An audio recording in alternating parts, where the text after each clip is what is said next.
So I was saying this person has compartment syndrome, and it was an acute chronic compartment syndrome. He took a hit to the leg. The leg swelled so much that it couldn't take the compression from the swelling. The blood flow just was too much. So they had to surgically open it up to give some relief to the expanding leg. Here it's all sewn back up again, and all is good. You can see it here.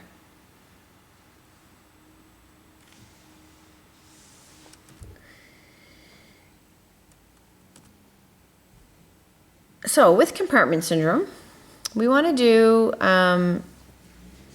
what's called a pressure test. Now let's see if we can get back first. Yeah, so with our pressure test, we're going to do an insertion into the muscle of it itself, and we want to do a pressure, get our pressure rating at resting, and we want to do some exercise, usually like some calf raises or toe raises, see what happens during that exercise in the pressure, and then come back down to a resting state.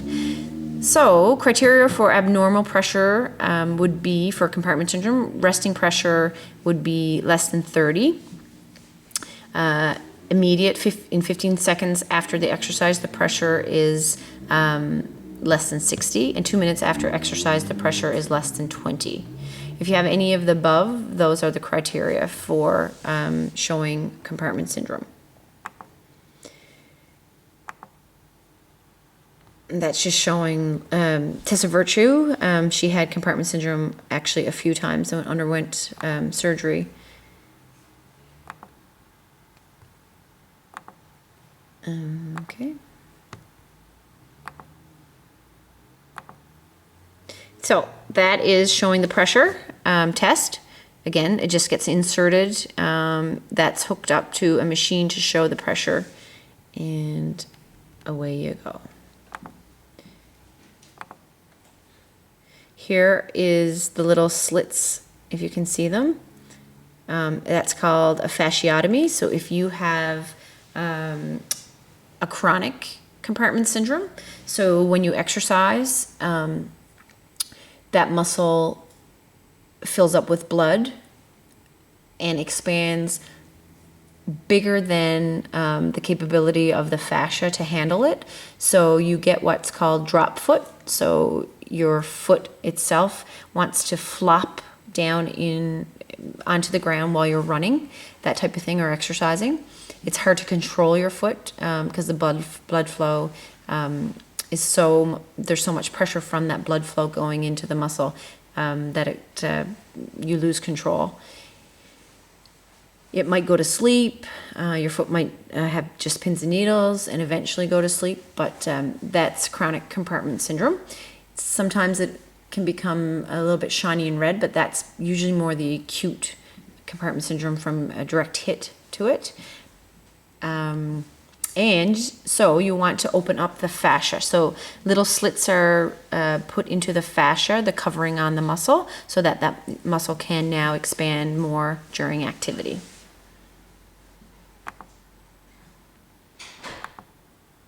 And then we have fractures. So you can see some nasty fractures here. Yowzers. There we go.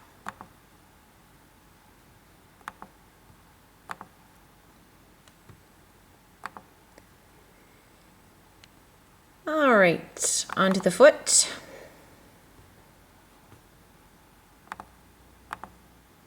All right, be nice to your feet. They outnumber people 2 to 1.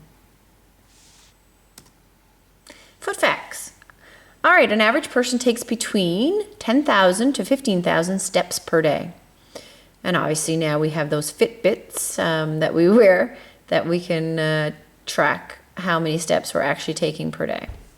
Another fact, during running, more than 100 tons may be dissipated every mile covered.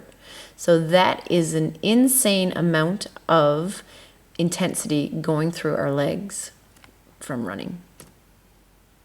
In a lifetime, at a time in life when the body weight is often increased, the quality of collagen and the size of the plantar fat pads deteriorate. So you can see he has absolutely no arch left, and the mechanics of the foot frequently altered by an increased hallux valgus.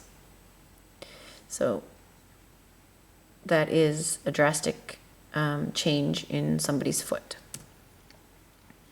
So we have some foot conditions. So we'll start with strain of the longitudinal arch or fallen arch. Cause excessive or repetitive stress and poor arch support. Not wearing good arch support shoes or orthotics when needed. Signs and symptoms. Pain along the medial aspect of the arch, and the arch may appear fallen. So you want to look at both sides just to see what's happening on both. Up here you see a drastic pes planus. All right.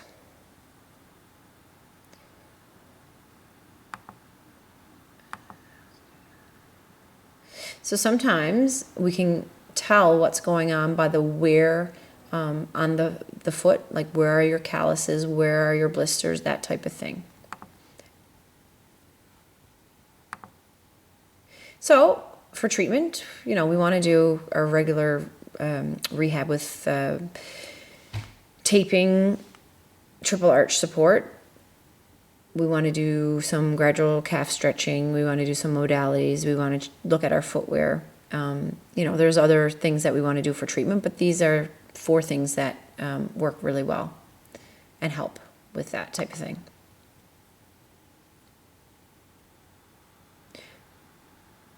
We want to look at the shoe, and if the shoe fits properly. Your new shoe should fit snugly in the heel, but should have a thumb's width of clearance above the toes and in front of the toes.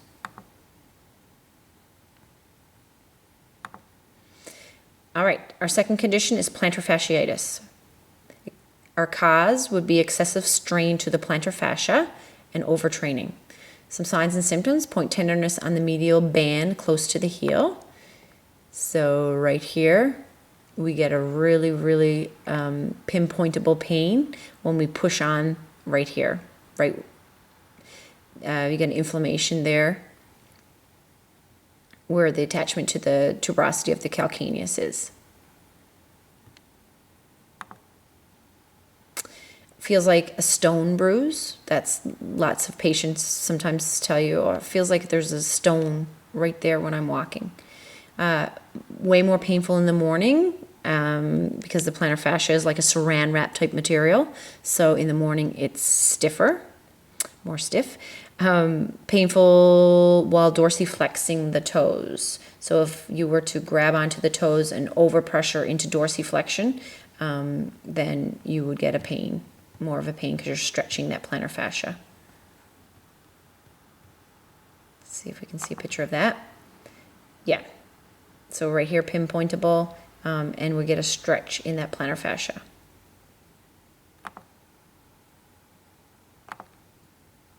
For this, we want to tape as well. We can do that tape job. Again, gradual calf stretch, modalities, medication, which would be anti-inflams, orthotics if we need to. And sometimes with plantar fasciitis, we do need to wear a night splint to keep that fascia nice and stretched during the night so that in the morning we don't have that shortening and morning pain. And those are kind of cumbersome, but they do work.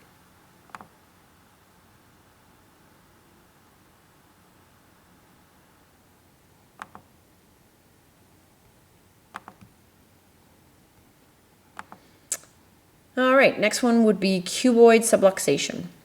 So we get a rotation of the cuboid downwards and medial by the pull of the peroneal muscle. So here you can see, here's our peroneals. So our cuboid, we get a subluxation, so it can pop out. Hold on, now where's my marker here? It can pull it down and out.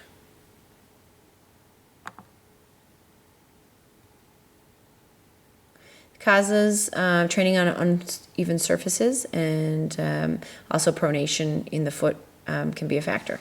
Signs and symptoms: pain is localized on the lateral aspect of the foot in the region of the cuboid bone.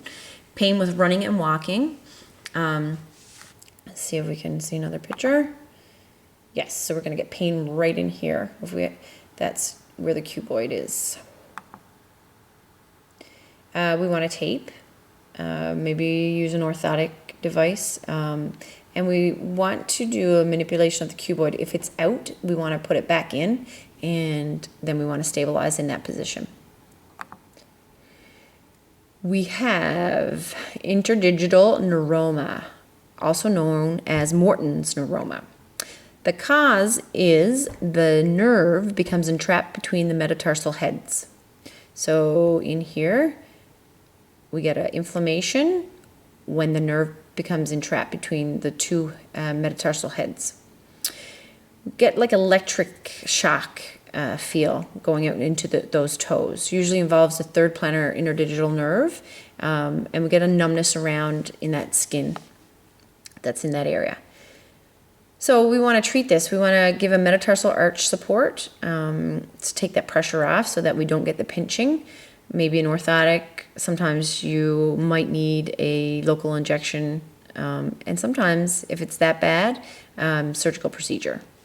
And this is if people wear shoes with a narrow toe box and it's pinching, crumpling those toes together. Let's see if we see. Do I have no? Well, right here in the high heels, that'll show you. Usually, you have to avoid wearing those shoes. Right here we can see interdigital nerve is right here, and we get a pinch between those two metatarsal heads. And here again you can see the nerve swelling, and this is where we will get our localized pain here, and then radiating it out into the two toes. Turf toe. Cause traction between the toe and the playing field. So you kind of like stub your toe. The toe gets jammed into hyperextension right here. You can see right here in the football player. Signs and symptoms: pain while running, swelling in the first MP joint. Treatment: well, obviously we need something with a stiffer sole so that we can't get into that hyperextension. We want to tape, we want to give it some really good support, and we need to rest in ice. It can take a long time for turf toe to heal, so we get up here the sesamoid bones, they get affected as well, and it can be a nasty injury and take a long time. Structures involve joint capsule, ligaments and tendons, and cartilage. This here is a tape job that one might use for that.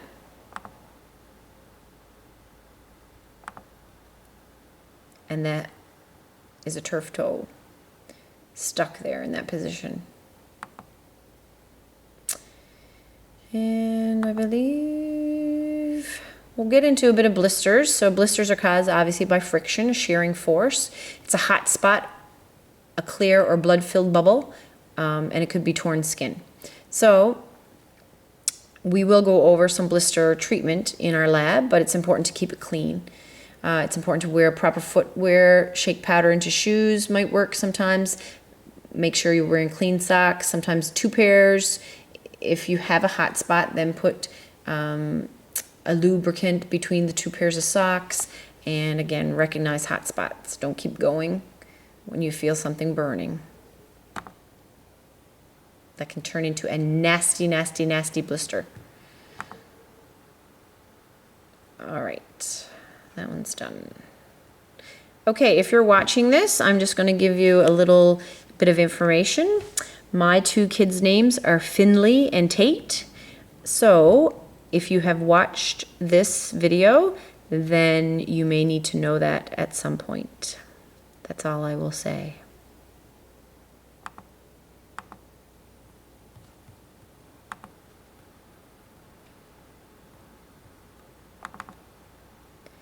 Cryotherapy. Okay, so we're going to talk a bit about cryotherapy, and obviously that has to do with ice. it's a modality. Ice is a type of modality. It's not your machine like an ultrasound or an IFC machine, but it definitely is a modality. So, fact, at a temperature of 3.5 or 38.5, the muscle temperature can be reduced as deep as 4 centimeters. Muscle is a good conductor, and fat is a poor conductor. So what are the effects of ice applications in the acute phase? Well, we use ice to decrease pain, decrease muscle spasm, decrease metabolism, and we use it to decrease circulation. So we want to use it for pain control. 10 minutes of local cold application can decrease the excitability of the free nerve ending and the peripheral nerve. Therefore, there must be precaution in that the loss of protective pain sensitivity associated with ice application may preclude the immediate return to activity. So, by controlling pain sensitivity, we can reduce the associated muscle spasm, which results from the reflex action cycle, which is pain, spasm, pain, spasm, pain, spasm. Therefore, we want to decrease spasm with decreased pain, which will increase our range of motion. How does it affect metabolism? Well, cold slows down metabolism in an area. Then it decreases the waste products that may be accumulating. Number 2, it decreases the cellular damage due to what is referred to as the secondary tissue hypoxia. And what is secondary tissue hypoxia? Well, the Knight hypothesis is the reflex vascular spasm due to trauma can result in a decreased oxygen delivery to cellular components in the immediate area. Therefore, your cells will die. So if cold application decreases metabolic rate of the cell, the aerobic needs will decrease and the delay of the death in the cell will happen. So, circulation. The application of cold to an injured tissue during the first 10 minutes causes a circulatory response called vasoconstriction, and then the cyclic pattern of vasodilation and vasoconstriction. So that's called the Hunting response. Let's see if we can get on there. So you can see the old theory came down here 10 minutes and up here, right here 10 minutes, and here's the new theory. So it does not rise up where that old theory is. The result is a decrease in bleeding into the injured tissue and a dampening down of the inflammation which results from the injury. So we want to ice for 20 minutes and then we want to have it off for 40 minutes. The addition of mild pressure to mild cooling produces a highly significant reduction in swelling from 15 minutes onward. So that's where our PIR comes in. We want to put on our ice, but we also want to have a pressure with the ice. So tissue repair. So inflammatory response phase right here. So that's our first little acute. We have inflammation happening. Injuries happened and up to day 4. Then we have fibroblastic repair phase. So we still want to keep icing, but we more want to do it now after activity, and we can get into a little bit of heat now. Then we move into, week, depends, it varies, but getting up into, week 4, week 3, week 4, we get maturation and remodeling phase, and again, we can use both heat and ice as well. So elevation and compression are mechanisms for increasing the hydrostatic gradients from tissue to circulation. The lymphatic vessels have valves, and gentle range of motion during elevation produces an efficient milking action that may increase lymph flow up to 5 to 15 times the rest level. So it's good to do a range of motion, in a controlled setting to help milk out that swelling. Physical sensations. when you put ice on, I know that sometimes nobody wants to put ice on. But you go through stages, and if you can get through the stages, then usually you're okay. So it's called CBAN, and it's cold, burn, ache, and numb. And then usually you're okay. And you can keep it on then for the 20 minutes.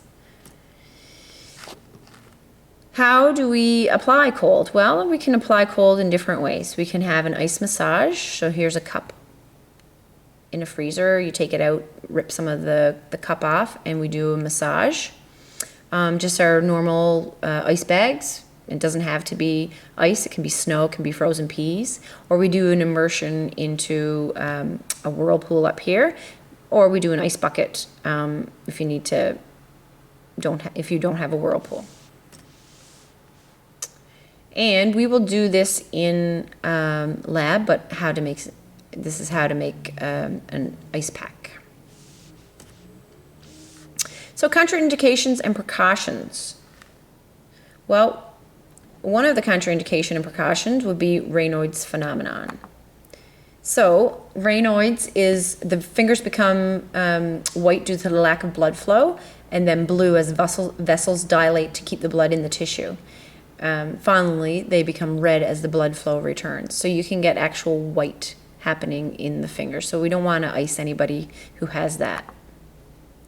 We don't ever want to ice over superficial nerves. You know, sometimes we do, but we want to be really, really careful because it's a sensitive area. Somebody who has diabetes, we want to be very careful of icing them. If they have impaired sensation, and we don't want to have prolonged exposure to ice. We don't want to cause frostbite.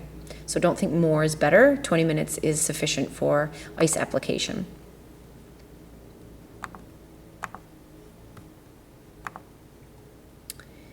And prevention. So, preventing injuries.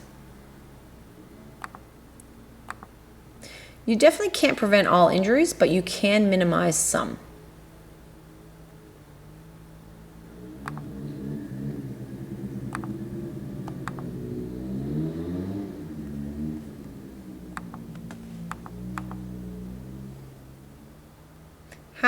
How are we going to minimize some of these things? Injuries are produced by a force that exceeds the structural integrity or the strength of the body part. So factors, we want 1, 2, and 3 are reduction of force, strength of the body parts, and screening of the participant. Methods for reducing the force applied to body parts. Well, our equipment. If you look back here in the olden times, equipment has definitely changed, right? Now hockey players, they have all this padding, and one might say that might add to injury, but it's also trying to help protect the athlete. Equipment safety, we have to look at, is the piece of equipment actually doing what we need it to do? And I showed you that, I think, first day, and that was what happened with this type of helmet. So we want to make sure that the methods that are being used to reduce the force, we want to look at specifications of the piece of equipment we're talking about. So back, quite a few years ago now, but they claimed that 2 football helmet manufacturers violated the Federal Trade Commission Act. This forbids companies from making misleading statements about the safety of a product. So 2 types of helmets, Udall and Rydell, they made misleading marketing claims about concussion. So research shows a 31% reduction in the risk of concussion in players wearing Rydell Revolution football helmet when compared with the traditional helmets. It is simply unacceptable for sports equipment companies to falsely advertise their products to athletes. So they can't do this. Sports are the second leading cause of traumatic brain injury for people who are 15 to 24, behind only motor vehicle crashes. And they couldn't say that the research showed this. So they got into a little bit of a a court battle on this, and didn't go so well. We have to look at durability. You know, is the piece of equipment going to do what you need it to do? Is it fitting properly? It's one thing to have a helmet on, but if you don't have it put on properly, or fitted properly, it's not going to do what you need it to do. If you look at little kids, some of them driving around on their bikes and their helmet is like half hanging off the back of their head, well, that isn't going to do much when they fall off their bike. We want to look at the bulk and the weight, make sure that it's not hazardous. We want to do anything that we can. We want to do taping, wrapping, bracing, anything that's going to reduce the force applied to the body part. We want to look at the technique development. In different sports, there's different things. So a blocking technique, a throwing technique, a stroke technique, just depends. We just want to look at that and make sure we're doing everything correctly. We also want to look at the rules and the enforcement.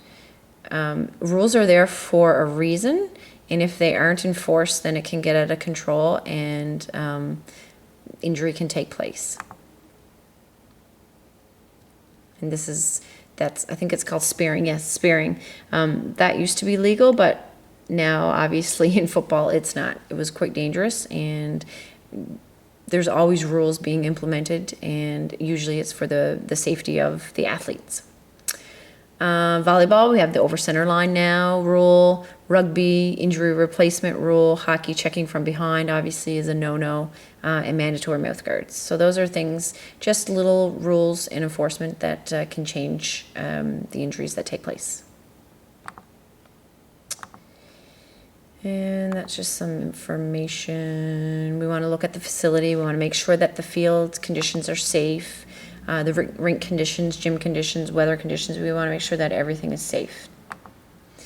Balanced opponents. You know, obviously in wrestling we have weight classes for a reason. Football, we have weight classes for children for a reason. If you look at this, it says, oh, we don't let him play, but we've won 4 games by forfeit. I wonder why. We want to look at the strength of the body parts. Many injuries can be minimized or eliminated through strengthening of body parts. We want to make sure that there's no muscle imbalances. This muscle imbalances obviously cause problems.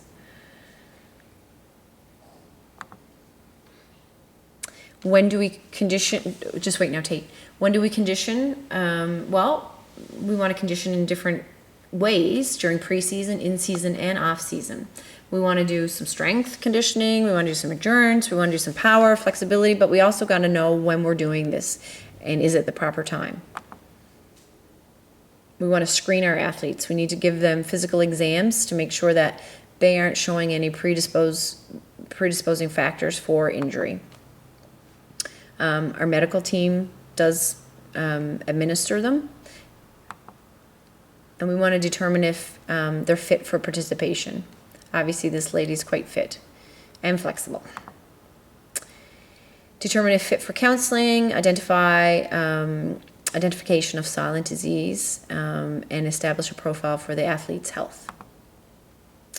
Disqualifying conditions that require counseling, obviously some heart issues, missing organs, respiratory problems, joint injuries, head injuries, infectious disease, epilepsy, spine disease.